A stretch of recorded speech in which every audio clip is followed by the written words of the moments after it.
En una vivienda del centro de Paraguay, un olor insoportable comenzó a alertar a vecinos y transeúntes durante varios días.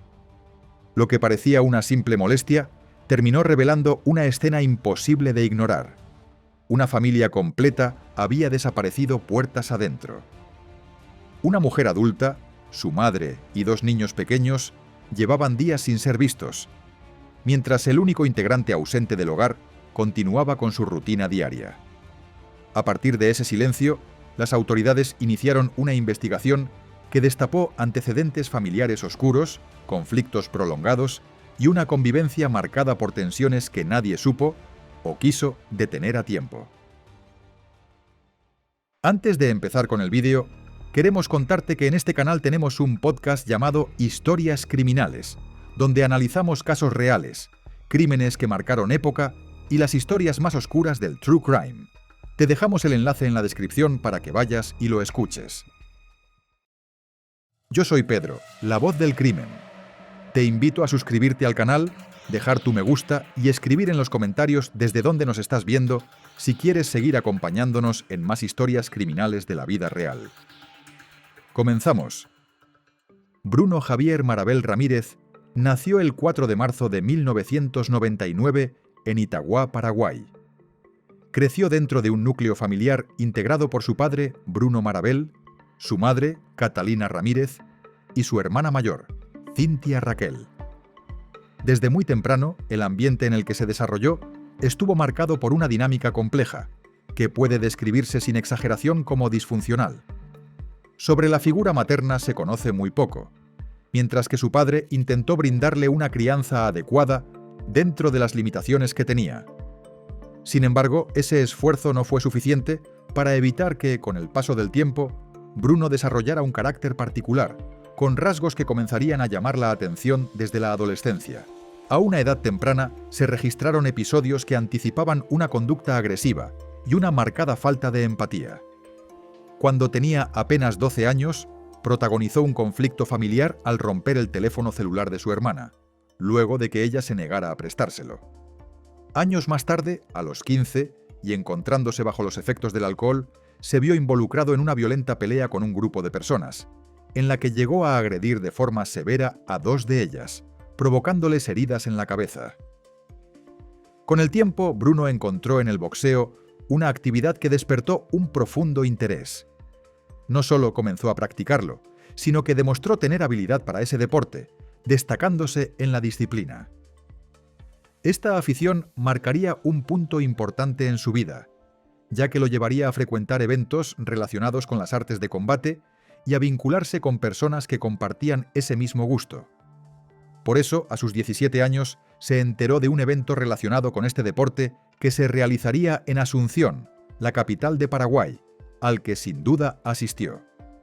Allí, entre la multitud, se encontraba una chica llamada Dalma Rojas Rodas, también paraguaya, quien nació en 1992 en el seno de una familia conformada por Dalma Elba Rodas y Julio Rojas del Valle, su padrastro.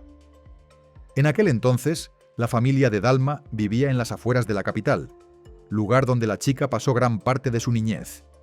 De hecho, cursó sus estudios en una reconocida escuela privada de la zona.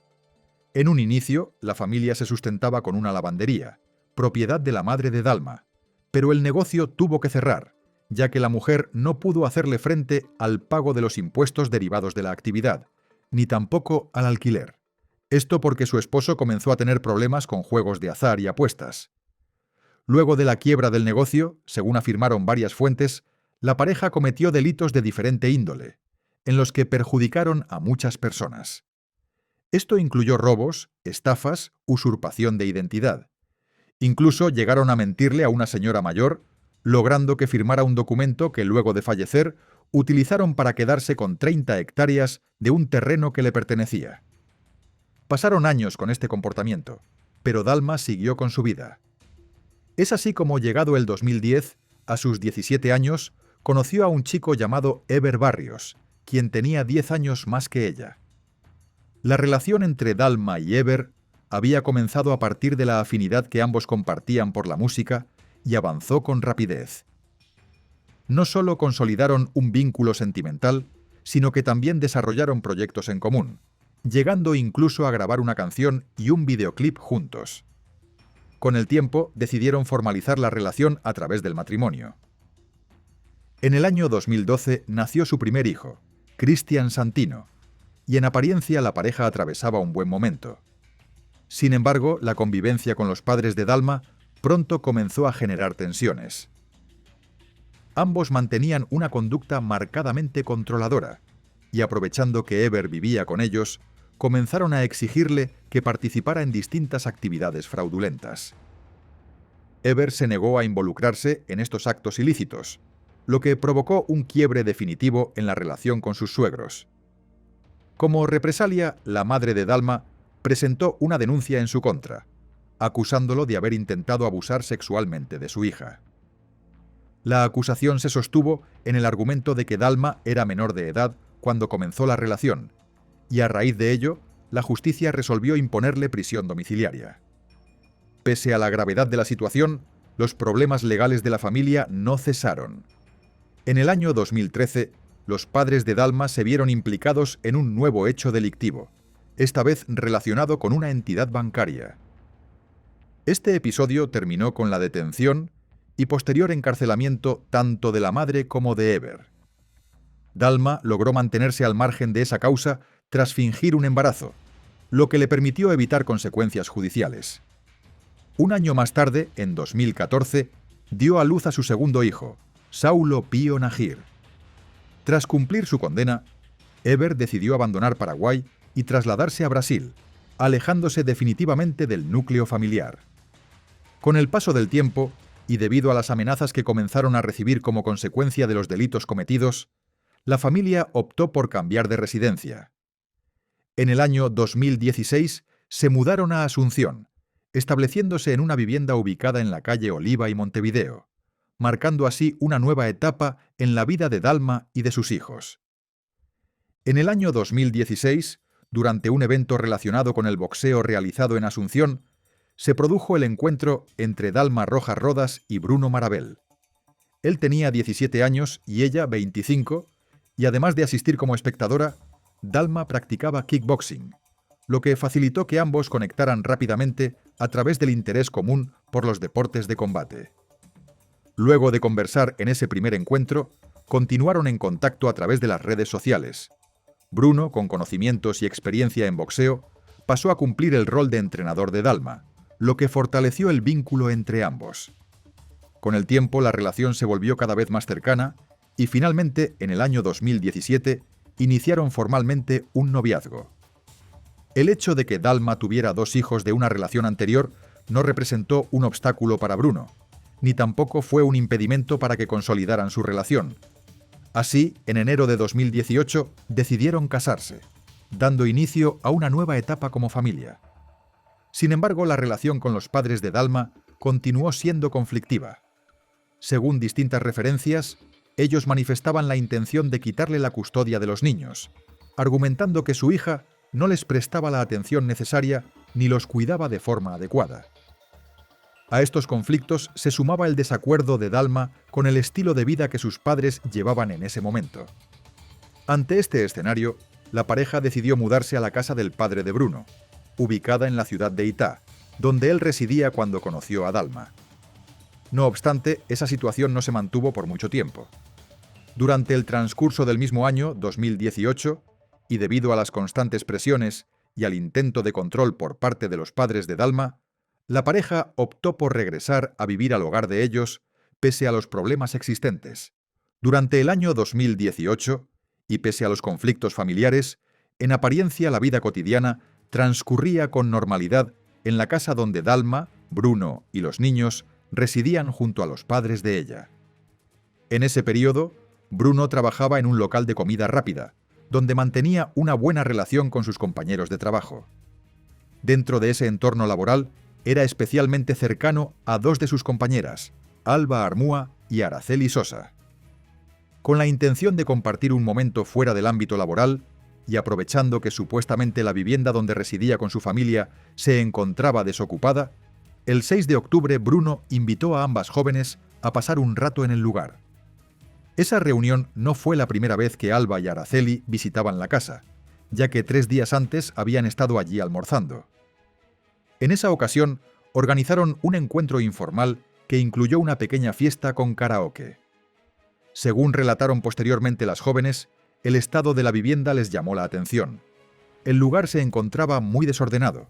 Había ropa esparcida por el suelo y un olor desagradable que impregnaba el ambiente.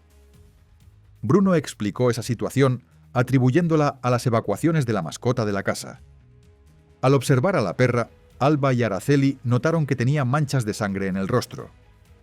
Al comentárselo a Bruno, él justificó esa situación asegurando que el animal había dado a luz recientemente a sus cachorros.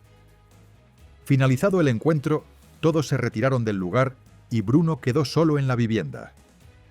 2 días después, el 8 de octubre, varias personas que transitaban por la zona, así como vecinos del sector, comenzaron a realizar denuncias debido a un olor fétido que emanaba de la casa y que se había extendido por toda la cuadra. A raíz de estas quejas, la policía fue alertada y se dirigió a la residencia, sin imaginar la escena que estaba a punto de descubrir. Al llegar al lugar, los agentes realizaron una primera inspección y constataron la presencia de una gran cantidad de moscas, además del intenso olor que había motivado los llamados. Durante el recorrido inicial, aproximadamente a las 5 de la tarde, los policías realizaron un hallazgo estremecedor. En un pequeño pasillo ubicado en la entrada de la casa, cubierto con arena y diversos objetos, encontraron un cuerpo que presentaba una herida en el pecho, aparentemente provocada con un arma blanca. Posteriormente, el cadáver fue identificado como el de Julio Rojas del Valle, padrastro de Dalma, quien tenía 52 años al momento de su muerte. Lejos de terminar allí, el horror continuó cuando las autoridades siguieron inspeccionando la vivienda. Un par de horas más tarde, los agentes descubrieron lo que parecía ser una fosa común. En ese sector se encontraban 3 cuerpos más, ocultos bajo capas de cal, arena, diversos objetos y una cobertura de cemento. Las víctimas eran Dalma, su madre y uno de los hijos de la joven.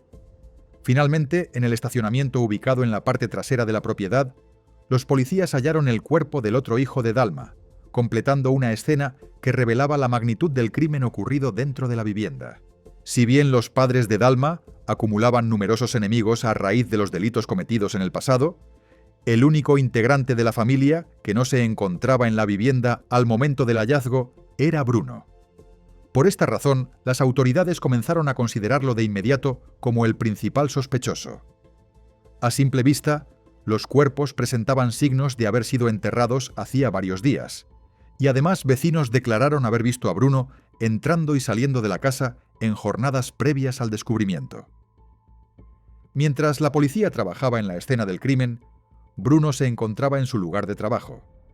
Al enterarse por las noticias de lo que estaba ocurriendo, algunos compañeros le avisaron de inmediato. Tras recibir la información, se dirigió a la casa de su padre, tomó un pequeño bolso, guardó algunas pertenencias, llamó un taxi y se retiró del lugar. Poco después, el padre de Bruno recibió una llamada de una sobrina, quien le informó que el joven estaba siendo buscado por la tragedia ocurrida en la vivienda de la familia de su esposa. Ante esa situación, el hombre no dudó en contactar a los investigadores y notificarles lo sucedido. Gracias a esa colaboración, las autoridades lograron ubicar y detener a Bruno en la zona de Remancito, en inmediaciones de la frontera con Argentina. En el momento de la captura, el joven se negó a realizar cualquier tipo de declaración formal y fue puesto bajo arresto preventivo. No obstante, trascendió que durante el procedimiento, Bruno confesó su culpabilidad a los funcionarios que lo detuvieron. Sin embargo, debido a las condiciones en las que se produjo esa manifestación, dicha confesión no pudo ser considerada como prueba válida dentro del proceso judicial.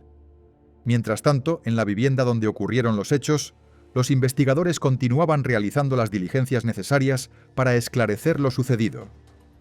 Los análisis forenses determinaron que las víctimas habían sido asesinadas entre el viernes 28 de septiembre y los primeros días de octubre de 2018. A medida que se conocían nuevos detalles, el caso comenzó a adquirir una enorme repercusión mediática, ocupando las portadas de los diarios y los principales espacios en los noticieros, mientras la opinión pública exigía respuestas sobre lo ocurrido y las razones detrás de una masacre de tal magnitud. Antes de seguir, una pausa rápida. Si este tipo de historias te interesa, suscríbete y deja tu me gusta. De esta forma me ayudas mucho a poder seguir trayéndote más casos como este. Ahora sí, continuamos.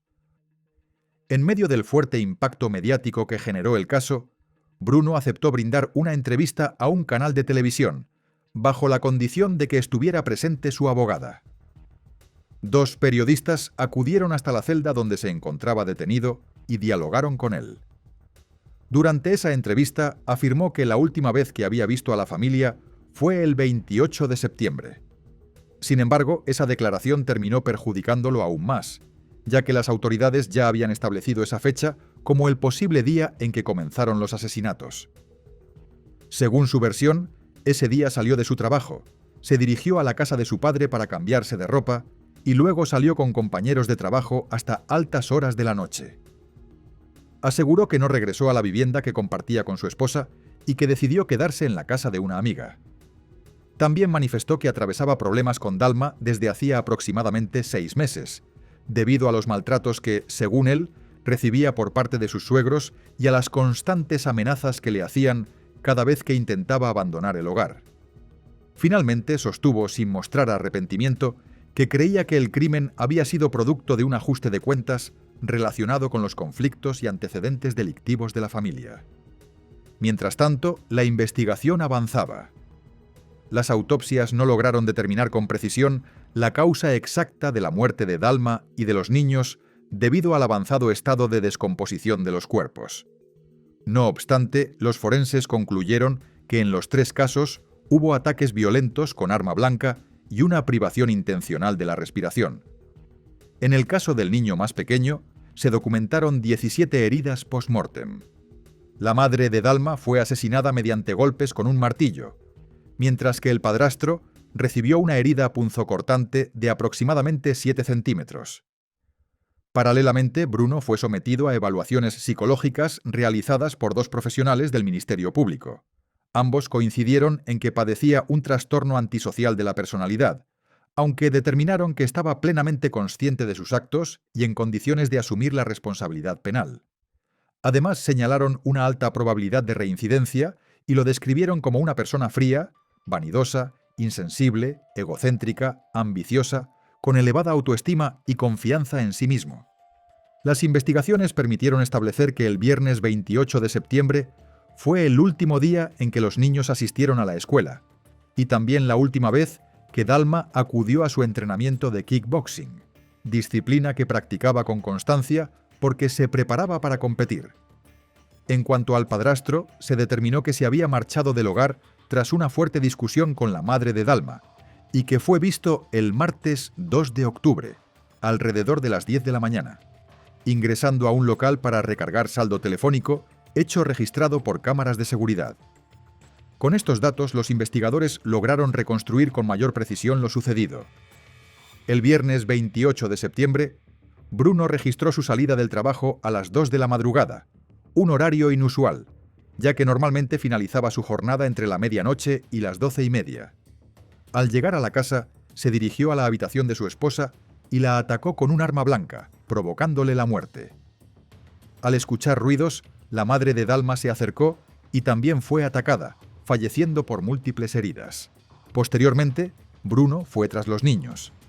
En el caso del mayor, se evidenció un extremo ensañamiento. Para ocultar los cuerpos, los envolvió en sábanas y los trasladó hacia la parte trasera de la vivienda utilizando una carretilla. Para ello, se valió de una pala que había adquirido con anterioridad.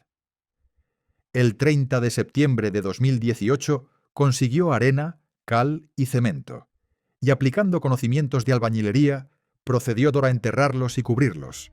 A pesar de lo ocurrido, continuó con su vida de manera aparentemente normal, mantuvo su rutina laboral y siguió viviendo en la misma casa. El 2 de octubre, al encontrar al padrastro de Dalma, quien había regresado en busca de su familia, se produjo un enfrentamiento que terminó con la muerte del hombre, también a manos de Bruno, utilizando un arma blanca.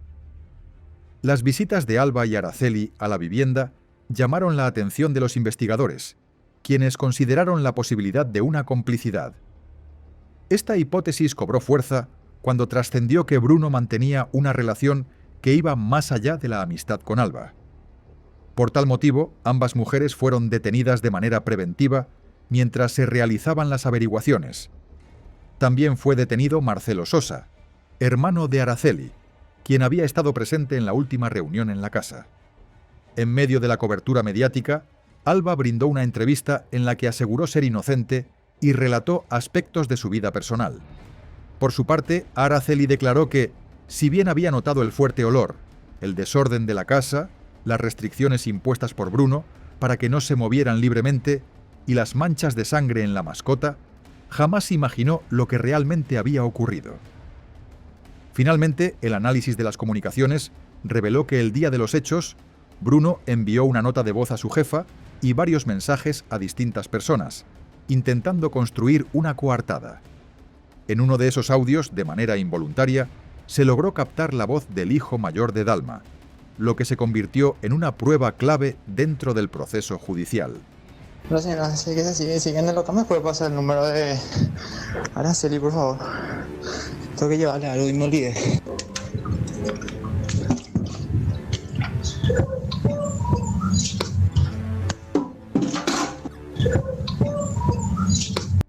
Tras avanzar la investigación, y luego de varios días de detención preventiva, tanto Alba como Araceli y Marcelo fueron liberados, al no encontrarse pruebas que acreditaran su participación en los hechos.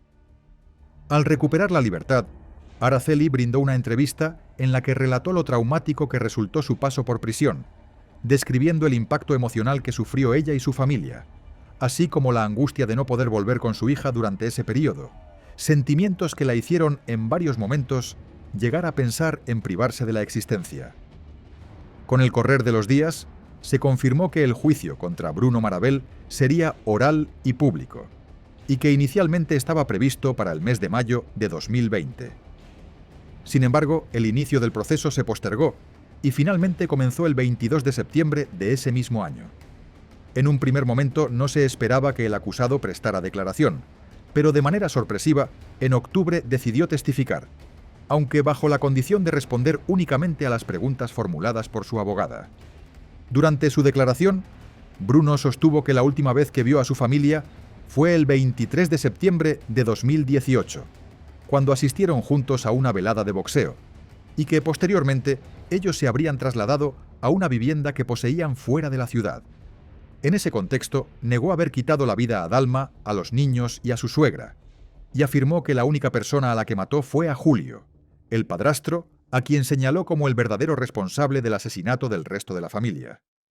Según su versión, Julio atravesaba nuevamente problemas vinculados a los juegos de azar y tenía la intención de vender la casa, algo que Dalma Elba no habría permitido. Aseguró que, a raíz de esa situación, el hombre decidió eliminar a todos y que luego intentó hacer lo mismo con él, por lo que actuó en defensa propia. No obstante, el cúmulo de pruebas reunidas durante la investigación permitió demostrar su responsabilidad en los hechos, pese a que continuó negando su participación. En noviembre de 2020, la jueza Gloria Gray dio lectura a la sentencia. Antes de anunciar la condena, describió de manera detallada las lesiones sufridas por cada una de las víctimas y el violento accionar que puso fin a sus vidas, mediante el uso de armas blancas y golpes de martillo. Finalmente, Bruno fue condenado a 30 años de prisión, más 10 años adicionales como medida de seguridad, al ser hallado culpable del quíntuple homicidio. La Fiscalía solicitó que también se lo condenara por femicidio, pedido que no fue aceptado por el tribunal. Posteriormente, la Sala Penal de la Corte Suprema rechazó el recurso de casación directa presentado por el acusado, al no considerar que existieran motivos extraordinarios para revisar el fallo, quedando firme la condena impuesta. A pesar de ello, la defensa presentó un recurso extraordinario de casación, argumentando diversas irregularidades, entre ellas el ingreso a la vivienda sin orden judicial, la falta de indagatoria en etapas iniciales y el rechazo de distintos planteos durante el juicio.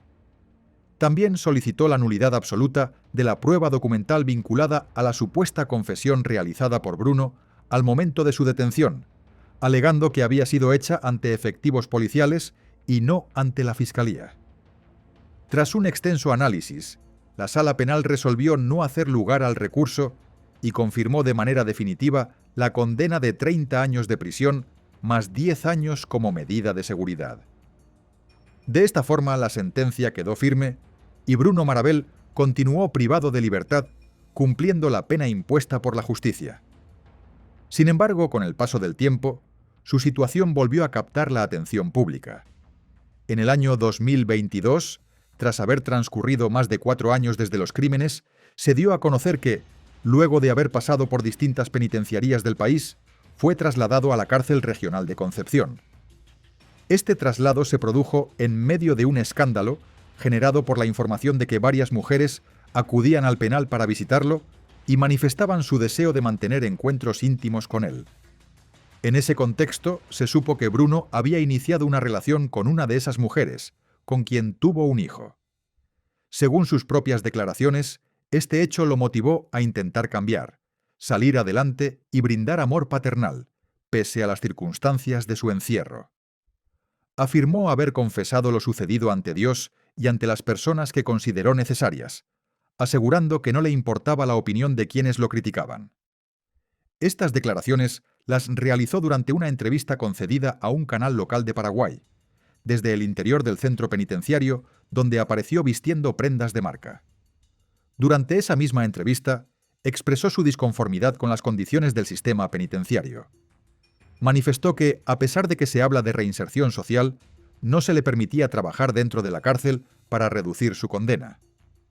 Señaló que, debido a la pena que cumple y al morbo generado en torno a su figura, le negaban cualquier posibilidad laboral. También negó ser una persona violenta, relativizando su conducta al afirmar que todos tienen momentos de carácter fuerte o días de furia. En cuanto a su convivencia en prisión, admitió protagonizar lo que denominó peleas normales, que según él no pasaban a mayores. No obstante, denunció estar constantemente amenazado por integrantes del Primer Comando Capital, asegurando que esa organización tenía presencia en todas las cárceles y que incluso habrían puesto precio a su vida. Relató que poco tiempo antes de la entrevista se produjo un motín en el que intentaron privarlo de la vida y que logró salvarse gracias a la intervención de las autoridades penitenciarias. Bruno también reiteró acusaciones contra los padres de Dalma, afirmando que consumían sustancias ilícitas supuestamente proporcionadas por el exministro del Interior Arnaldo Yutzio, cuando éste se encontraba al frente de la Secretaría Nacional Antidrogas. Aseguró haber conversado personalmente con él y lo acusó también de consumir estupefacientes. Incluso sostuvo que este exfuncionario sería el padre biológico de su expareja, algo que, según afirmó, ella misma le habría confirmado. Recordó que durante la investigación inicial se solicitó una prueba de ADN al presunto padre biológico, que arrojó resultado negativo, y que posteriormente no se continuó con esa línea investigativa. En el año 2023, la Corte Suprema de Justicia hizo lugar a un habeas corpus genérico a favor de Bruno. El recurso fue presentado por su abogada, María de la Paz Martínez, debido a las amenazas de muerte que él denunciaba recibir por parte del Primer Comando Capital y ante la falta de medidas adoptadas por el Ministerio de Justicia. El objetivo fue exhortar tanto a las autoridades del penal de Concepción como al juez interviniente a tomar acciones concretas para garantizar su seguridad. Por otro lado, tras los hechos, también cobró relevancia la historia de la vivienda donde ocurrieron los crímenes, conocida como la Casa del Horror. La propiedad pasó a manos del Estado paraguayo tras ser declarada Patrimonio Municipal.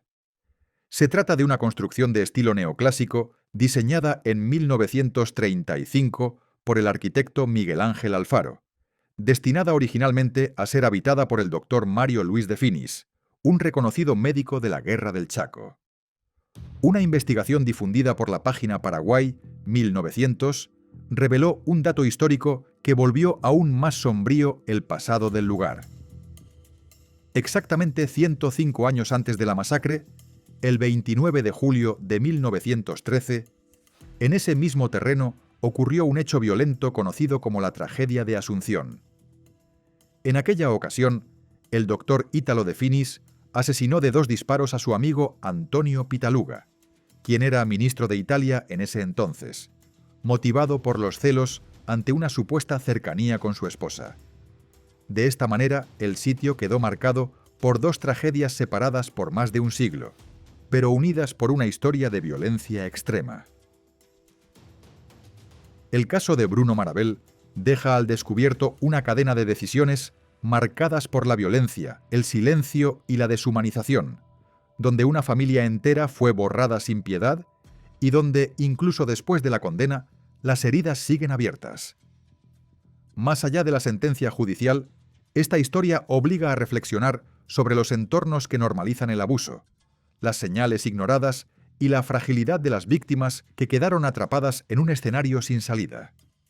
Nada devuelve las vidas perdidas, pero contar estos hechos con responsabilidad es una forma de no olvidarlas y de enfrentar la crudeza de la realidad. Gracias por acompañarnos hasta el final.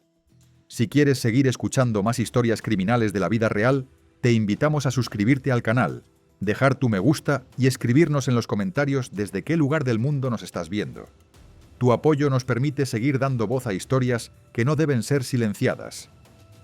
Nos vemos en el próximo caso.